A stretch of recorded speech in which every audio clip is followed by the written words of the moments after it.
Good morning, everyone. My name is Dr. Amanda Morales.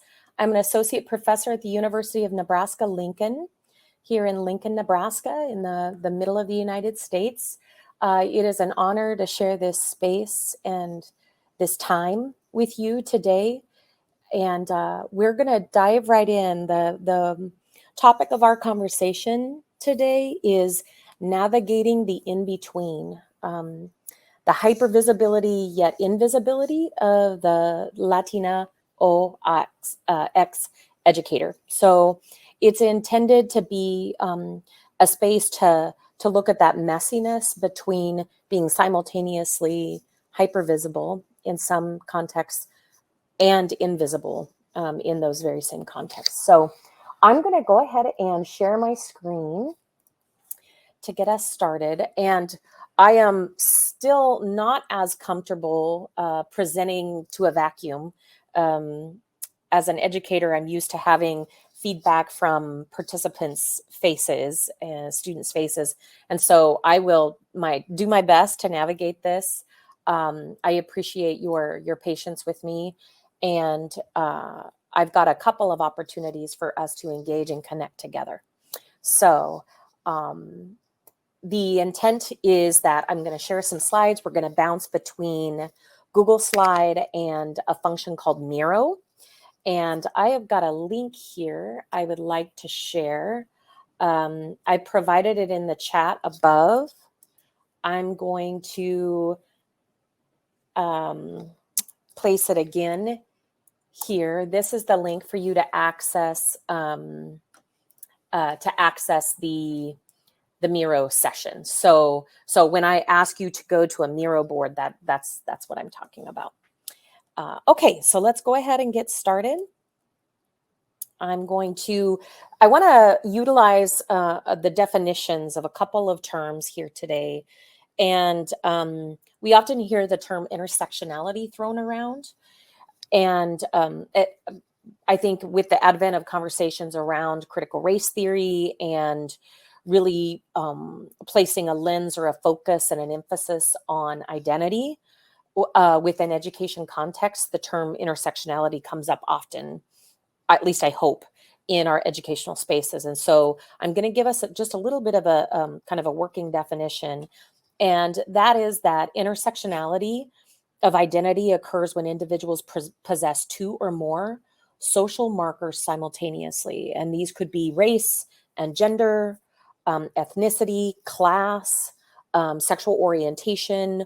All of these identity markers impact us in our daily lives, our lived experiences within any given context. And so it's the interplay of those identities and the ways in which they are salient and compounding oftentimes is what we're talking about when we think about intersectionality.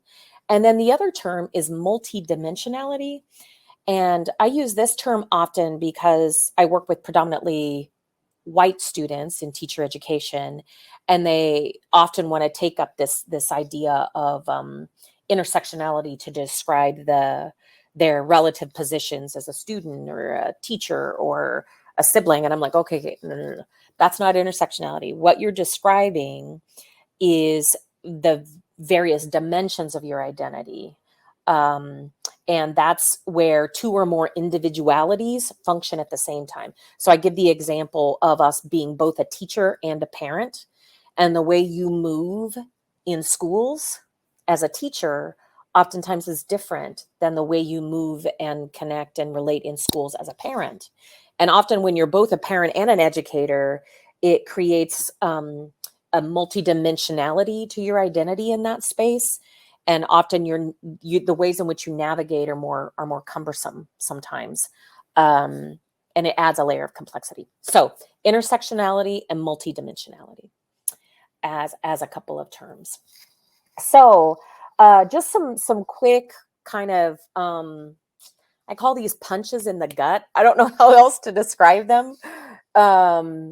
It's like looking at the broader context for the work that we're doing as Latinx educators, the way that we navigate spaces and the forces that are often pushing on us, both visible and invisible. And we often talk about the teacher pipeline or the teacher pathway, access for communities of color to be in K-12 education, for example. So this idea that there's a lot of effort, like a lot of effort and money in some regards spent right now on recruiting Latinx teachers. Some emphasis being put on induction of new teachers, new Latinx teachers. Some emphasis being put on mentorship of teachers and what schools can do to retain these teachers. There's a lot of energy on that right now. However, much of the initiatives fail. Why is that? Is it often a function of what they're doing, a function of who's doing it, a function of lack of input or voice and choice among the communities that they say they're helping or seeking to retain and mentor and induct and recruit? But they often serve as catalysts to perpetuate these harmful macroaggressions within these spaces, even though they're really intended to disrupt those. They often don't. And another reality that I want to point out is that Latinx teachers are othered daily in spaces, regardless of the demographics and racial profile of the students. BIPOC teachers, that's Black, Indigenous, people of color within the education system, are othered daily through the curriculum, through the norms that are set within a school, the culture of the school that often centers whiteness. It centers Native English speakers' identities, white Native English speakers' experiences, interests, struggles. And in all of this threatens the sense of belonging among BIPOC teachers within those spaces. And today we're going to focus our attention and energy on Latino teachers, the ways in which these forces shape our identities and impact our daily lives. And in all of that, we are simultaneously hypervisible and invisible. So that's just a bit of framing. So I want to give us an opportunity to talk. And again, I'm having a hard time not seeing you. And so I want you to feel like you can engage in the chat as well as utilizing the Miro board as a space for us. So I want to go over just a couple of quick points, and then I'm going to give you about 4 to 5 minutes to get logged in to the Miro board. It's free. It doesn't require a whole lot, but it does require you to put in an email and put in a username. So I want to make sure to give you a bit of time to do that. But before we jump into the Miro board and talk together, I'm going to bring up just a few points. And this comes from not only the research literature, from my own experience, from the experiences of my community, from my mentors, my colleagues of color, fellow Latina, Latino, Latinx colleagues.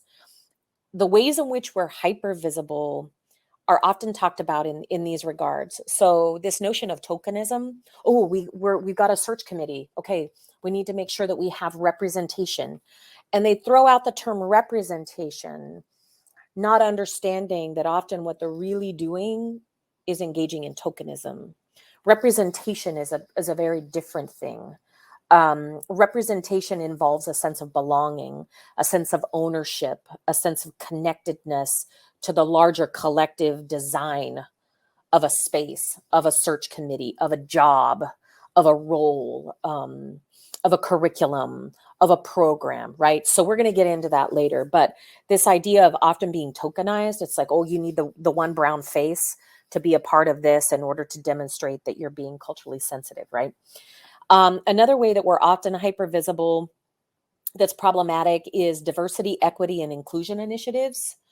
Post-summer 2019 and the death of George Floyd and the profound anti-Blackness that has had a spotlight that's been enduring and endemic within society and educational spaces, but has had a spotlight on it in the past year and a half, has led to a whole burgeoning of these DEI initiatives, diversity, equity, and inclusion.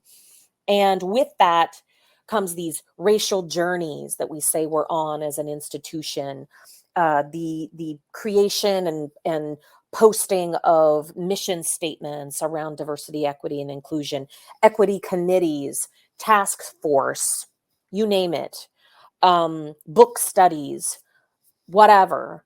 Oftentimes they look to the one Black or brown face to help them to lead those initiatives, to provide perspective, and oftentimes to do the work of DEI initiatives.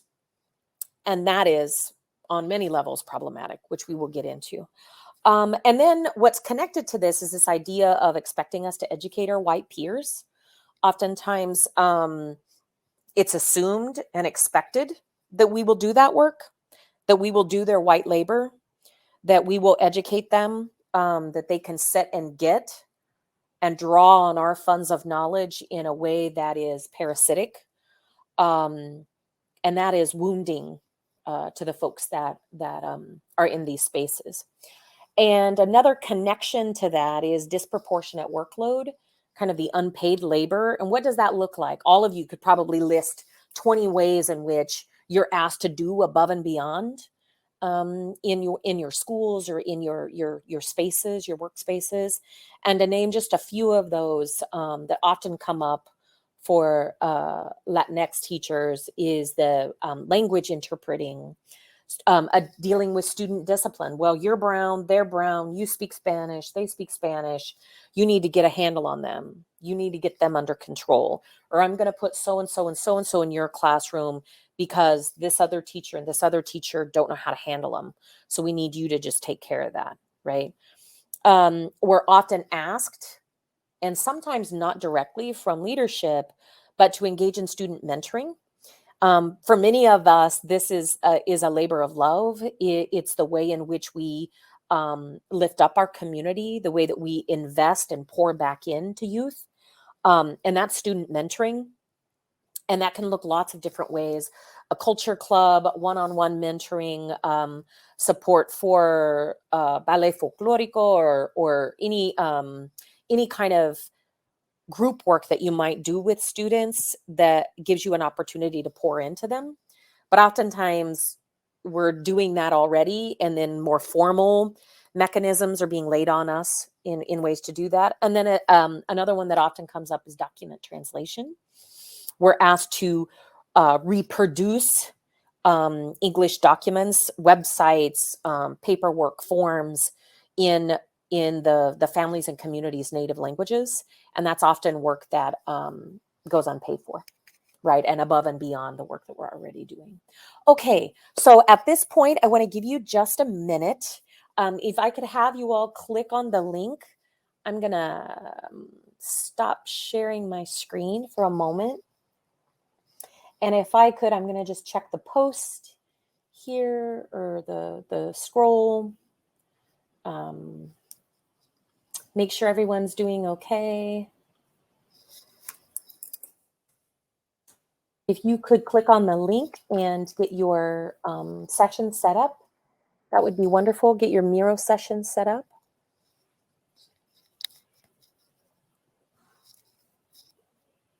And please talk to me in the chat if you're having issues or have questions.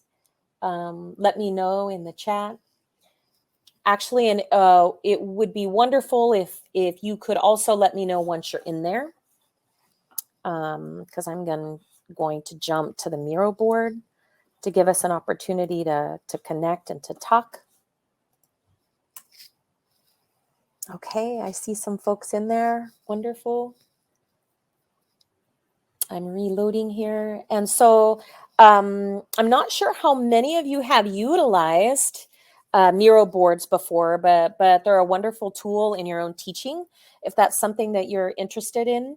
But I'm going to ask you to draw your attention down to the bottom left corner that says frames. If I could have you click on frames, scroll down to the bottom left-hand corner, and we're going to look at frame 1. If I can make sure everyone is in frame 1. Can you all see that? Frame 1.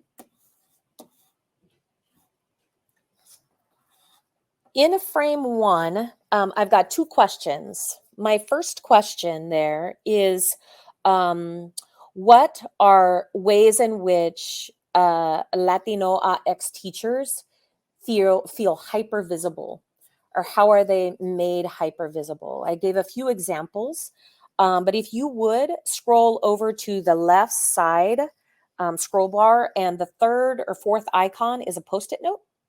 You can grab one from there, or you can select an empty one that I've got under hypervisible. So if I could have you go to hypervisible and select one of those Post-it notes, and I'm going to ask you to write what are some examples that you can think of in your own life where you feel like you are hypervisible. Okay, I want to give you time to reflect and respond.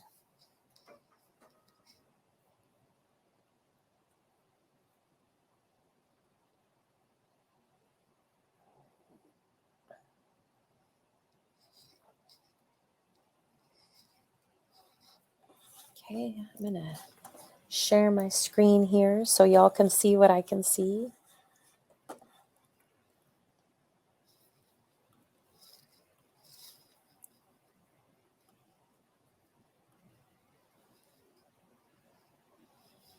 Beautiful.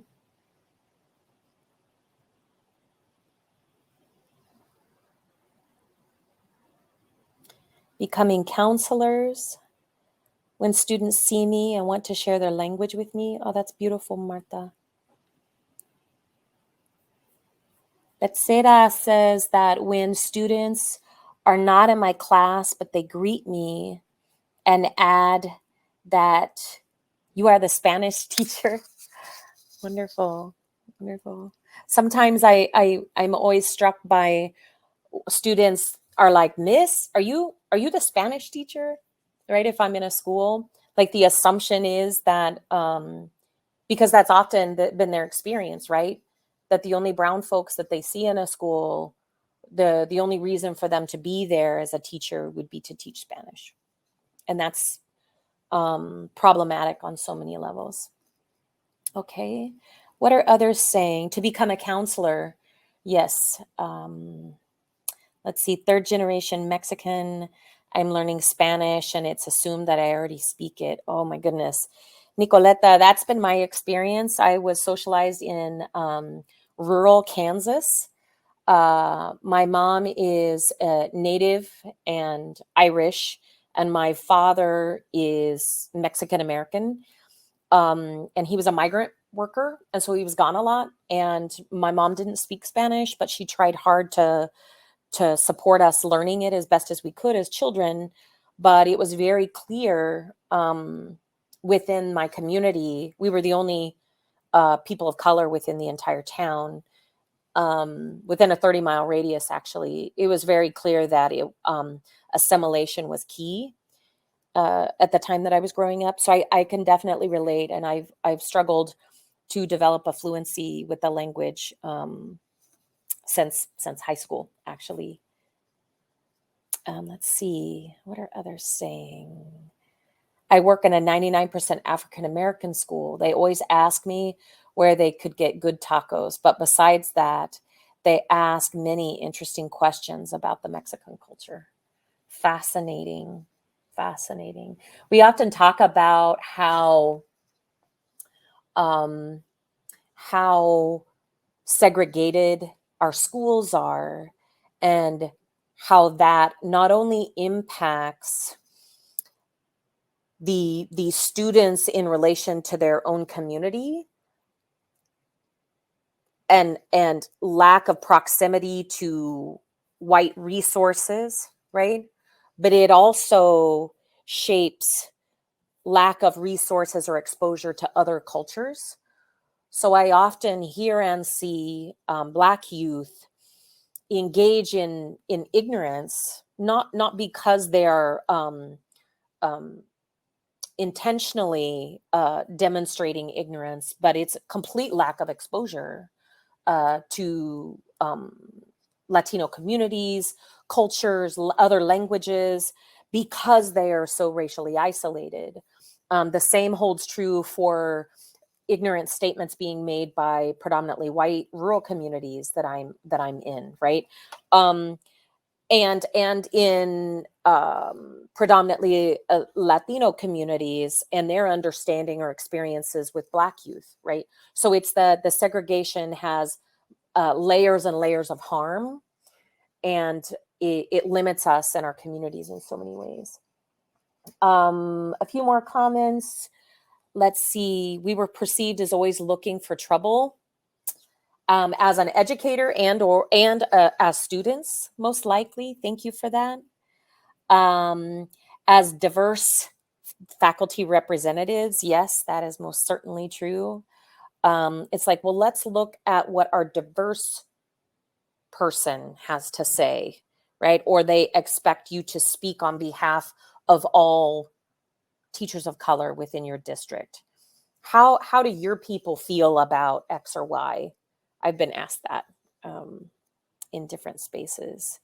Let's see. A lot of hierarchical discussions or decisions, feeling like they're tone deaf. And oftentimes they don't even notice that they're tone deaf. But if they do notice, then it's like, oh, okay, they're going to look for the one brown person to help them better understand. They always ask me if I'm happy working in their school. And I can't believe when I say yes. And they can't believe when I say yes. I love my school. And the way you frame that is interesting. Their school. Whose school? Who has ownership of that school? Are they positioning you as an insider or an outsider? Are they perceiving the school as owned by the white teachers, and the students are just passersby or visitors to their space? Or is it a different kind of a positioning, right? Often I found that predominantly white teachers working in predominantly black and brown spaces, ownership of who's an insider and outsider gets interesting and really complex. Another statement was, what was your plans? What are your plans for Hispanic Heritage Month? Meaning that either you're going to be the one, of course, that's organizing it, or the one that cares about it, or that by default, all Latino individuals celebrate it in this way. It's this idea of being essentialized often is a way that often happens. Thank you for those for your feedback, and you're welcome to continue to post in that space. I'm going to transition to my next slide, and we're going to work on invisibility now. So be thinking of the ways that we are positioned to be invisible. I'm going to present and share my screen again, navigating across multiple screens. Let me see here. Okay.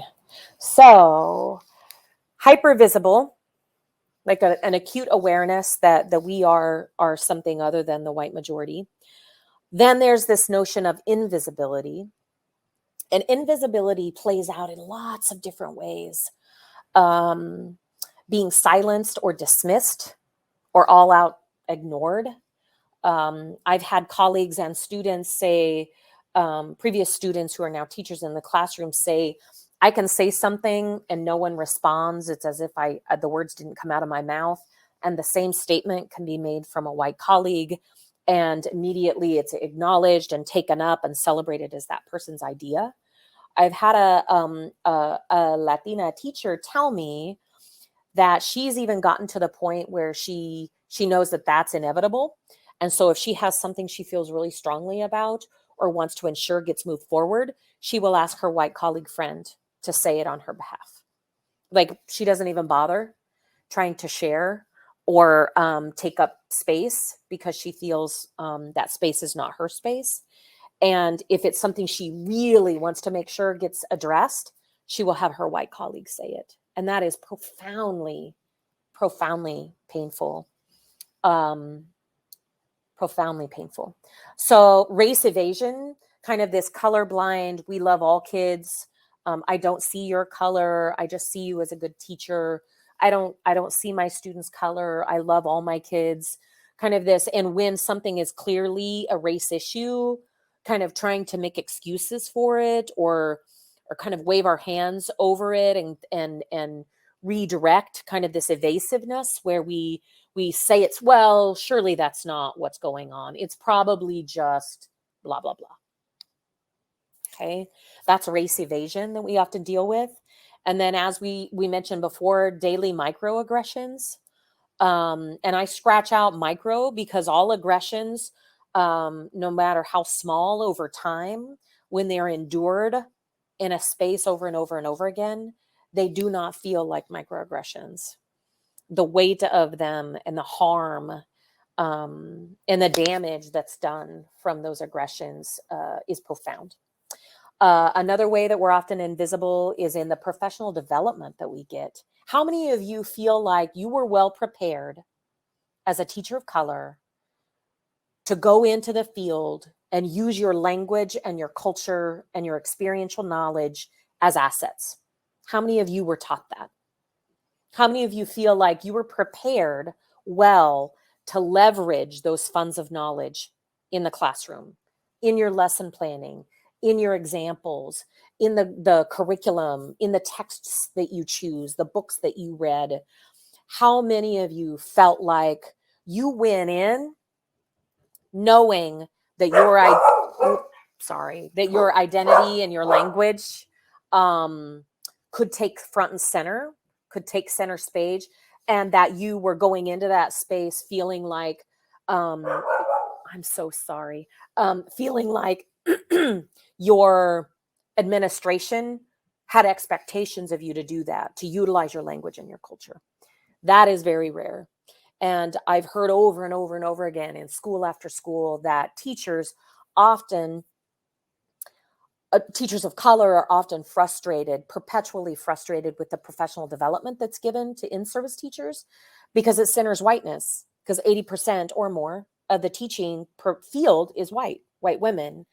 And so often professional development is aimed towards white women because it's their issues, their experiences, their identities that are centered, because that's often what's in the space, right?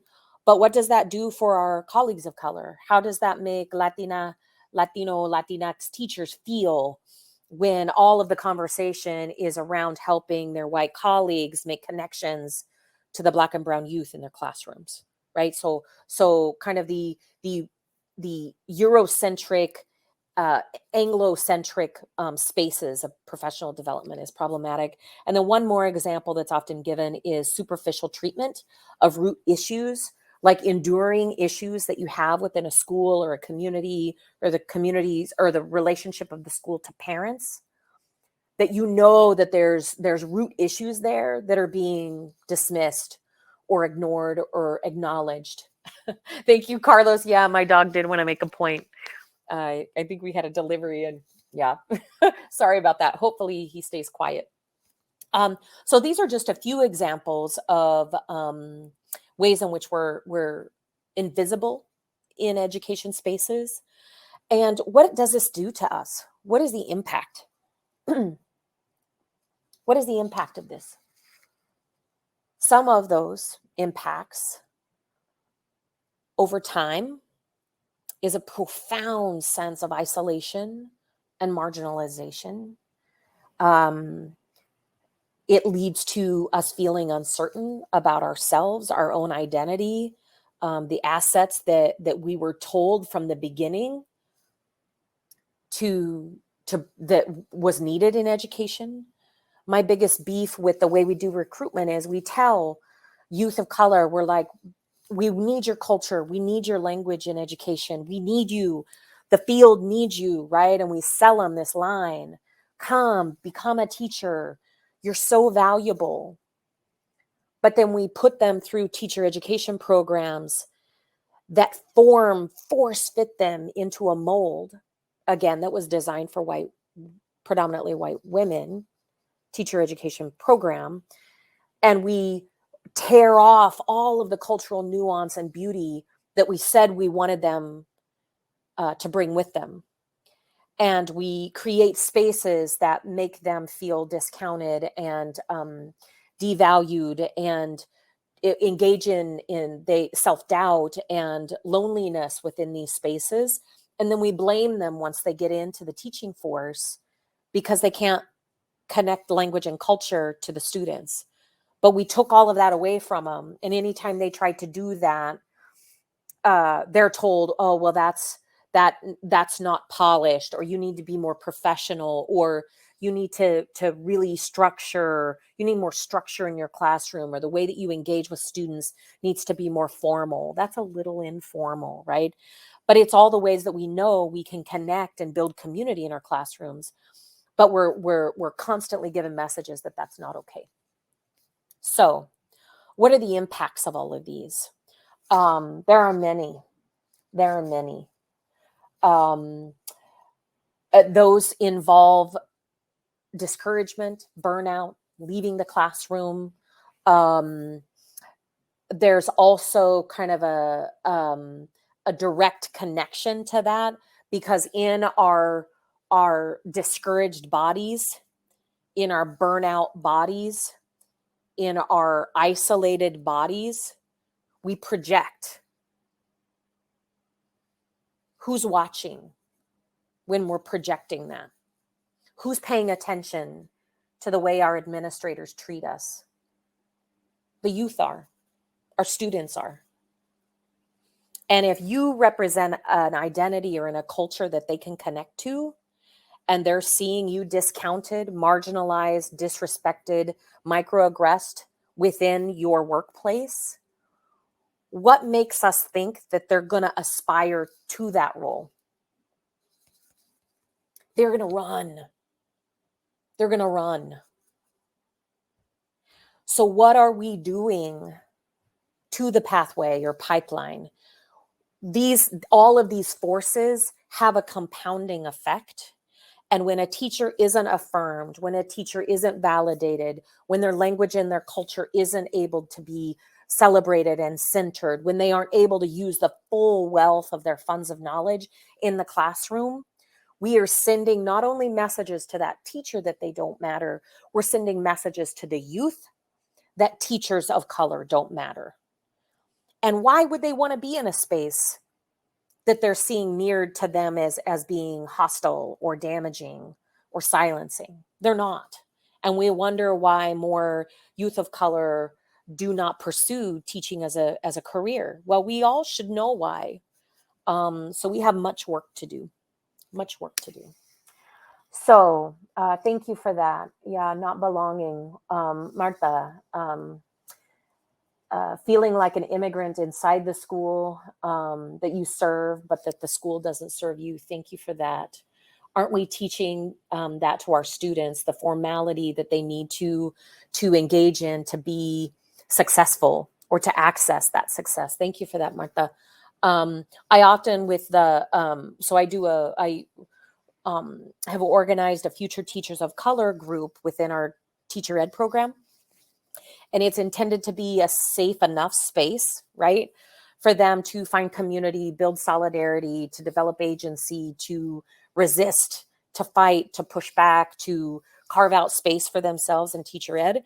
And I often have really honest, blunt conversations with them about simultaneously gaining the tools to navigate the system, as well as the tools to completely dismantle the systems that are marginalizing and damaging to them. And I feel as an educator, as a teacher educator, that it is my obligation to equip them with both. Students can handle both. they're handling the impacts of both. So why not give them the tools to navigate both, right? So these points around being really honest and overt with our language about pulling back the curtain and just being real with students, saying, listen, I'm here to make sure you not only have the skills and the abilities and the aptitudes to navigate this world and access to anything that you want to be and do, as well as seeing this world and these systems for what they really are and giving you the tools to dismantle those things that caused you harm and that you felt were damaging, right? So that is one example of the ways that we can work through these issues. Socorro, thank you. Fight or flight response. I'm seeing responses in the chat. I'm trying to acknowledge. Martha, thank you. We've started an affinity group. Outstanding in your district. That's wonderful. Creating space is hopefully something that's going to come up in this next bit that I want to give us time to do. So I'm going to change my screen. I'm going to ask you to navigate to the Miro board again, if I could. Have you navigate to the Miro board, and we're going to go to frame 2. If you click to frame 2, in the instance of time, I'm actually not going to have us answer question 2. I'm going to move right on to question 3. Okay. So if you scroll over to the section to frame 3,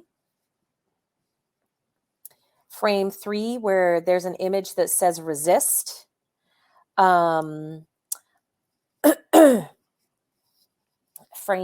3. Oh, sorry. No. Sorry. Frame 2, question 3. So in that section, I'm asking you to make a response. You can pull over a Post-it note if you feel comfortable. And I'm asking you to share wisdom with others in this learning community right now. And my question to you is, how have you withstood these forces within your current space? How do you learn, or have you learned to navigate these forces? What can you do to strategically push back, right? Because this is the spaces that we're in right now are very volatile. And I think all of us acknowledge and understand the volatile nature of our life in schools right now.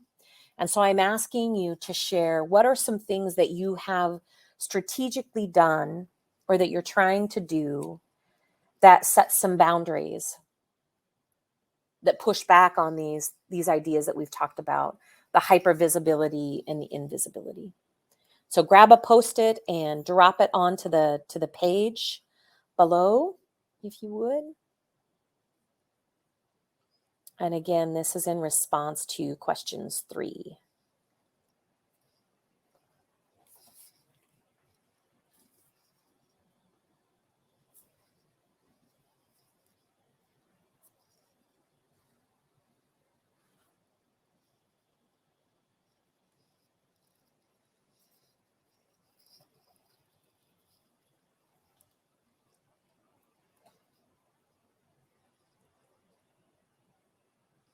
And let me know if you're having a hard time. You can also, if you're not feeling comfortable enough, or for some reason the Post-it Miro board is not working for you, you're welcome to type your ideas or your thoughts in the chat. Also, how you might respond.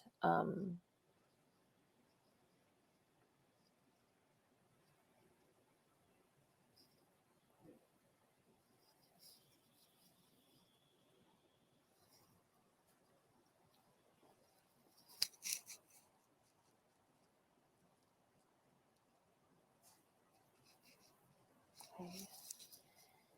Julia, As a white passing Latina, my positionality often gets determined by the context. Gosh, that's so true. In which I'm either identified as diverse or as white, depending upon how it benefits my institution or the group that I'm in. Not getting parity pay. I'm so glad you talked about that. Thank you for sharing that. What I'm hearing you describe is often what's talked about in the literature as interest convergence. And if you've studied critical race theory or a little somewhat familiar with it, one of the key concepts that's taken up with critical race theory is this idea that the white dominant forces, structures, social structures, society writ large will only ever do things that are in the interest of communities of color if it benefits the white majority. Think about Brown versus Board of Education. That's often held up as like the hallmark example of the United States as this amazing country that embraces all cultures and equality for all. And we wanted to do this, and our leaders are so woke and connected that, you know, that this is the right thing to do in our history. However, the implications and the real ugly truths behind the way that Brown versus Board of Education and desegregation played out points to interest convergence in significant ways. Brown versus Board of Education and the Desegregation Act of 1954 was done primarily by the external international forces and the pushback that the U.S. was getting, the bad publicity, so to speak, that the U.S. was getting for their fraught racial relations. The rest of the world was seeing the problems in our schools and the profound segregation in our schools. And that external eye, the external gaze from other countries, we see come up over and over again as being really root reasons for why the U.S. Essentially did what was right by a particular community, right? Sorry, put on my professor hat for a minute. Didn't mean to go off on that. Let's see, what are other folks talking about? I've always focused on creating good lesson plans and to earn student faith and trust in me. If ignored by colleagues, I try not to let it bother me by practicing self-care. Thank you for that. Was that Paula that made that statement? Thank you so much. I'm realizing I'm not sharing my screen. Let me do that so you can see which post-it notes I'm focusing on. Okay. Hopefully y'all can see that. Let's see, Martha. Let's see, leaning on affinity groups such as the Latinx Education Collaborative. Thank you for that. I'm not sure who posted that one. I'm not seeing a name. Yes, leaning into our communities, building spaces where we feel safe, we feel seen, we feel heard, is such an essential part of combating this marginalization and isolation. Affinity group, I'm looking at the blue post-it note, affinity groups at school, therapy outside of school, as an element of self-care, finding respite, finding a mechanism or an outlet to talk through your experiences, to gain insight. Therapy is such an important part of our lives and can benefit us in so many ways. Thank you for sharing that.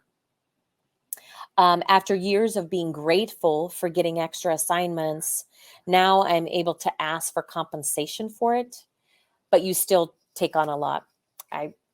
I would echo that point. And so much as like, oh, thank little old me, thank you so much for entrusting me with this great opportunity, and I'm going to do a really good job, so I'm going to show them how important this initiative is, or this group, this student is, or whatever. Thank you so much for asking me to do this. I'm honored.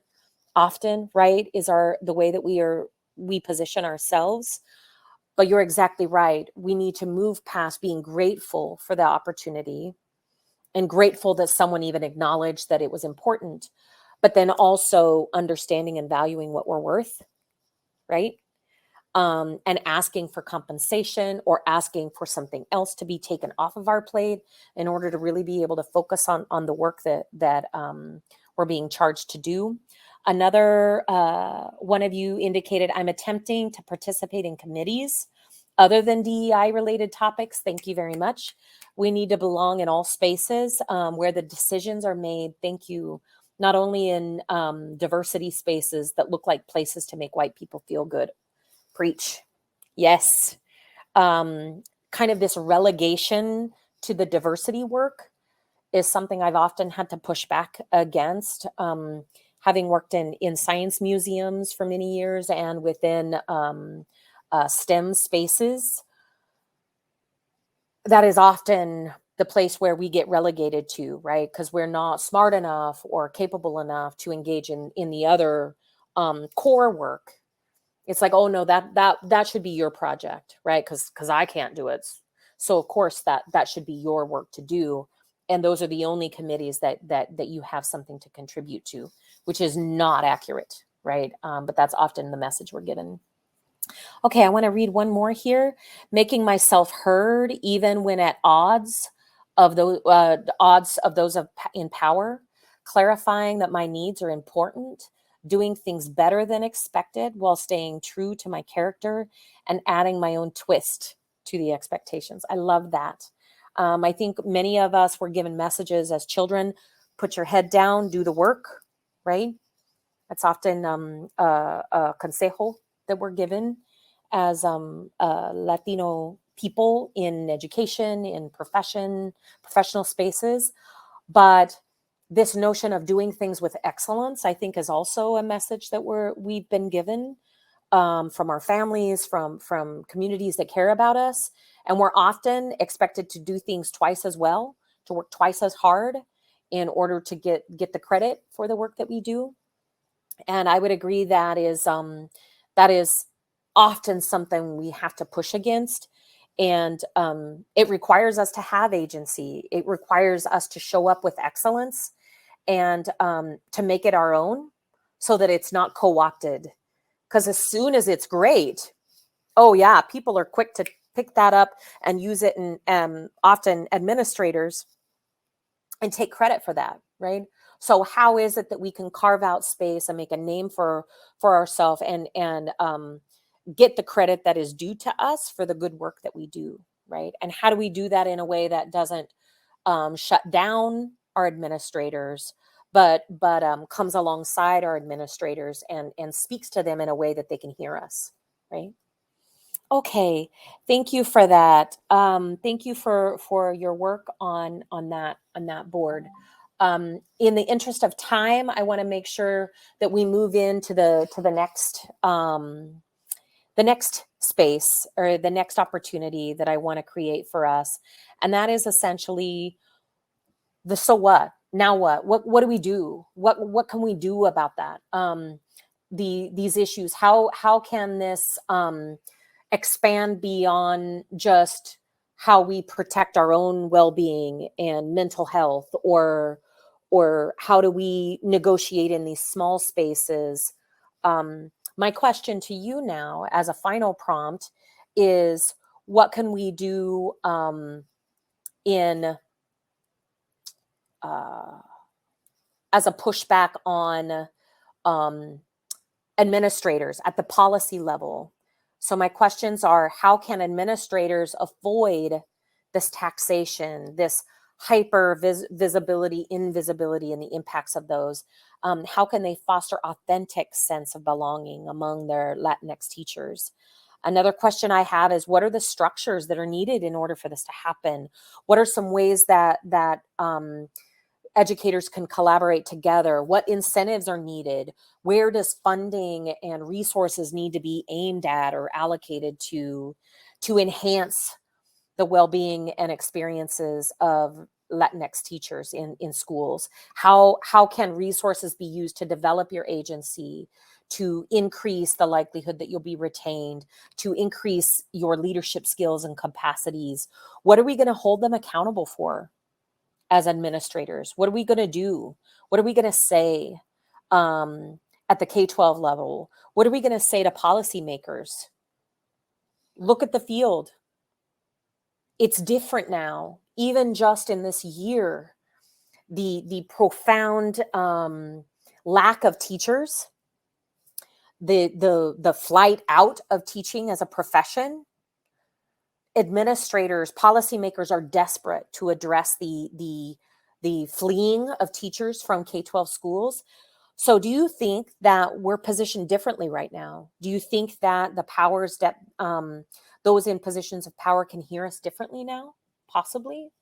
If so, what do we want to say to them? What do we want them to do? What do we want them to create? What do we want them to engage in or provide that will help us move this work forward that we know is so important in our communities? Okay, so those are my questions to you now in this space, and I'm going to have you move one more time to the Miro board, and I'm going to ask you to go down to the last prompt, to question 4, and that's the space where I'm going to ask you to connect. And I thought I would be able to see how many participants I have. But my concern is that that I can't. I don't know how many participants. It looks like we have 12 participants. I might have you let's work across 3 groups perhaps. So we'll just use groups. So I've created cards in Miro. That's what these are called. They're called cards, okay? So we're going to use the first 3 cards, group 1, group 2, and group 3. So let's see, how can I break this down? If you're, I might just have whoever wants to start in group 1, we'll get 4 people working in the group 1 card and 4 people working in the group 2 card and 4 people working in the group 3 card. How about that? So if possible, I'm going to have you click on group 1. Those the first 4 that get clicked on there, you're going to see a little toolbar come up. I want you to go to the farthest left cursor, and it's called expand. I want you to click on that, and it's going to pull up a page, right? It's called a card within there. And disregard where I said the last name, right? So the first 4 of you go into group 1. And in this space, you're going to interact with 4 people. And I want you to, it's kind of like a chat space. We're going to answer from our perspective those questions. So the questions are the questions that I've placed on the slide. And I can move those back into the group board so that you can see them. But essentially, I'm asking you, how can administrators avoid this taxation? What can they do for us? What can they do in this space? If you're an administrator, what can you do now that you've had time and energy to think about the ways that Latinx teachers are made hypervisible and invisible? What are things that you now are learning or thinking about that you can do? What are some structures that are needed? And how can we hold leadership accountable? Okay. So those of you that are able to navigate to group 1, once you get in that space, if there's 4 of you in group 1, please move to group 2. The next group, move to group 2.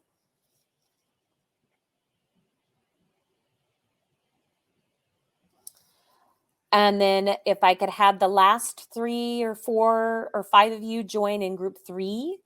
Again, if you click on the card, it should pull open a box that is allowing you to work within that card.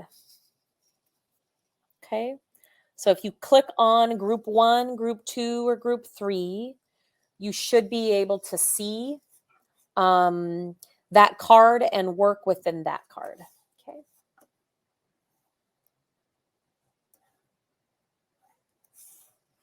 And if you are not able to do that, please let me know if it's causing trouble for you.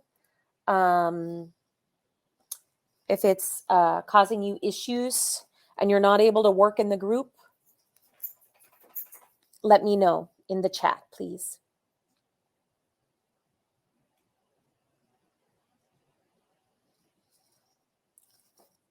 And the reason why I'm using cards is because I want the groups to feel like they can kind of have a conversation with one another. So in this last 10 minutes, I believe I have 10 minutes. My hope was that you could address those questions, that prompt.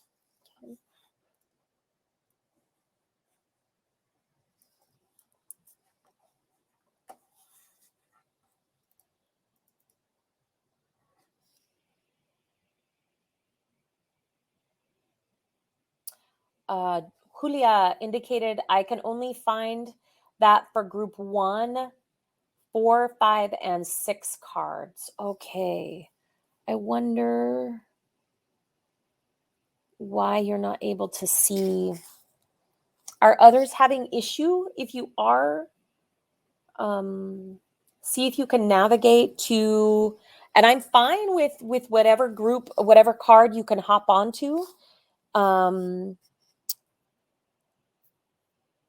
The idea is that you would be able to have a conversation with just a few folks within that card.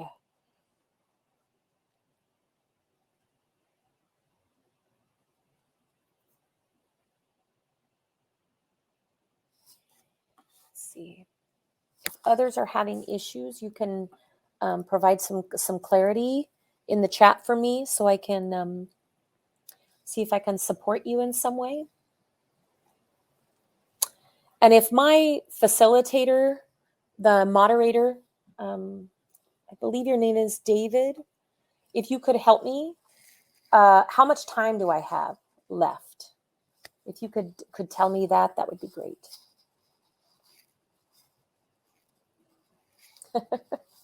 But say that you are not technology slow. This tool, I'm learning a lot about it and enjoying it, but it is a little cumbersome the first time you use it. And I'm sure you're doing quite. I'm sure you're doing quite well, given that you've only had a hot minute to navigate it. Yes, you just start typing. Thank you, Marta. And it does look like we've still got a bit of time. So you've got 10 minutes to work. And if you can't get one of the cards to work, you can plop a Post-it note on there and just start typing your ideas. You're welcome to do that too. You all will have access to this Miro board, and I can provide a link to my Google Slides as well so that you have them for future reference. Because I've also provided some links in the last slide to additional resources if this is something you're interested in learning more about and thinking about.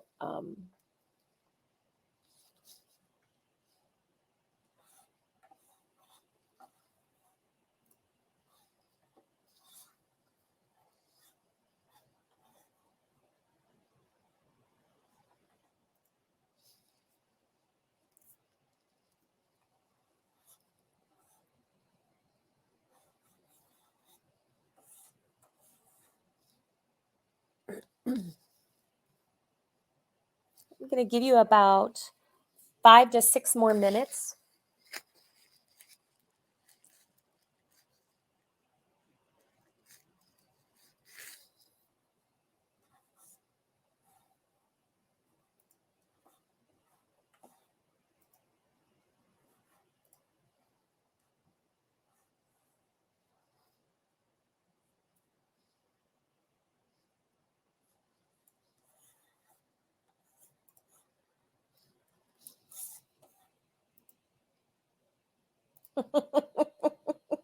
Martha.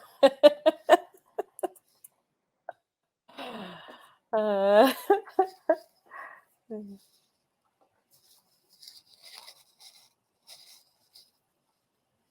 I'm lamenting that this conferencing tool doesn't allow me to see you.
Excellent, group one. I'm just scrolling through the group's points here, and then we'll share out just a bit.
Okay. I think I'm seeing.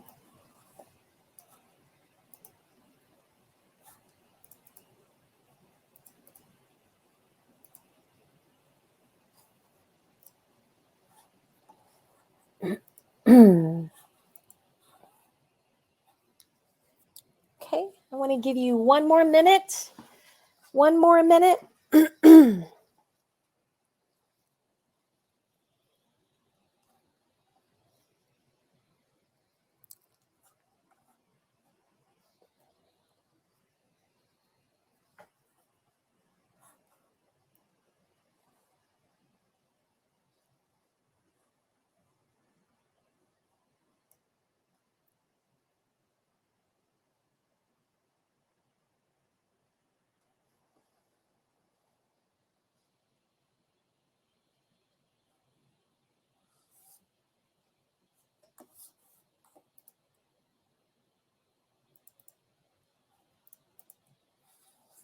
Okay.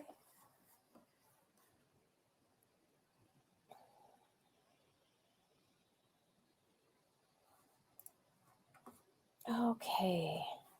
So if I could have folks hit enter so that they show up for me within the groups. I'm trying to see the work that y'all are doing.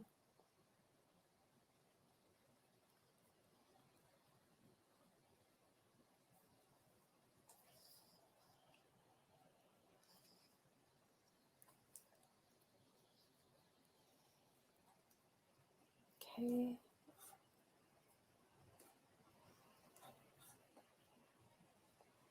So among the groups, there are still some folks typing. So I don't want to cut off your thought. You're most certainly welcome to continue to work if you would like. Much of what I'm seeing talked about is in order to address structural issues, we have to have a place at the table. And I agree wholeheartedly, 100%. We need representation, true representation, not just as a token or as a placeholder. We need representation in positions of authority at all different levels, as teachers, as curriculum coordinators, as DEI specialists, as principals, as superintendents, as school board members, as community leaders. And with that, we have to have had time and space and opportunity to have processed our own racialized identities and the ways in which our identities have been racialized and our own experiences with all of this stuff that we've talked about. Because unless we've had time and space to work through the trauma that we all have endured or carry with us, we will enter those spaces of leadership not knowing who we are, not having the tools that we need in order to fight in the ways that we need to fight and to advocate in the ways that we need to advocate. Often, if we haven't had the time and the opportunity or the support or a community behind us in order to work through that stuff, we enter those spaces with self-doubt, with imposter syndrome, with internalized racism, and we often engage in whiteness. And for those of you who have had an administrator or a leader of color who bought into the colorblind bootstrap approach to leadership, if you've ever had a leader that enacted harm against you as a person of color to another person of color, it is doubly painful and wounding. So I agree, we need people in positions who have a voice and agency and space and power to make impact. We also need to support them, to help heal them, to create space that affirms them. And we need enough of us in those spaces that we have some community, that we can build some solidarity, that we have someone that we can look across the room and go, okay, we've got work to do, or let me support you. Let me verify or affirm what you just said. Let me make sure that when you're weary, that I'm there to lift you up and to hold you up in that space, right? Because we all know how difficult this work is to do. So I agree, most certainly that is essential. Others have indicated being strategic, fighting for representation across curriculum, being willing to come alongside leadership and ask those difficult questions, finding opportunities to collaborate with others who are doing this work. All of this is vital and important strategies and suggestions. Thank you all. Thank you, Araceli. Thank you, Marta. Thank you, Carlos. Thank you, Baceda. Thank you, Socorro. Thank you, all of you. Julia, thank you for your input. Brittany, thank you so much. I believe we've only got a few more minutes, and I want to make sure that I leave you with one thing, yes? And that is access to resources. I'm going to share my screen. I'm hoping that you are seeing the right screen here. So this last slide that I have for you here today is some additional resources. Sorry, it's loading slow. Additional resources, links to articles that can help you kind of think through what the research says about the things that you're feeling in your body and your mind, the things that we've talked about. Those of you that are in positions of leadership or who aspire to be in positions of leadership, there's some articles and some texts here that can help you think through strategizing for what that looks like. Those of you who are teacher educators or who are leaders that work with other teachers of color, maybe you organize or lead an affinity group within your district. There's some leadership wisdom within these documents also. I'm also giving a nod to my colleague Rita Coley, whose work is centered here in a new book called Teachers of Color, Resisting Racism and Reclaiming Education. It's a phenomenal text that has lots of wisdom and insight from the voices of teachers. Okay.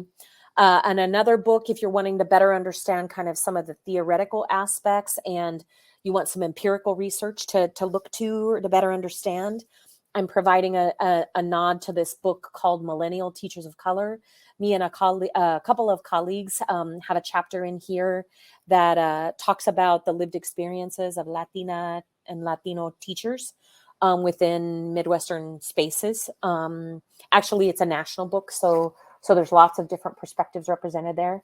And lastly, I'm going to quit sharing here because I want to share the link to my presentation also. And I'm sharing this with you under the belief and hope that if you use these slides and this material, that you will acknowledge me as the creator of this work and share it with love with others in whatever spaces you're in. So that is the link to my slide deck. You're welcome to utilize anything and everything that I have in there.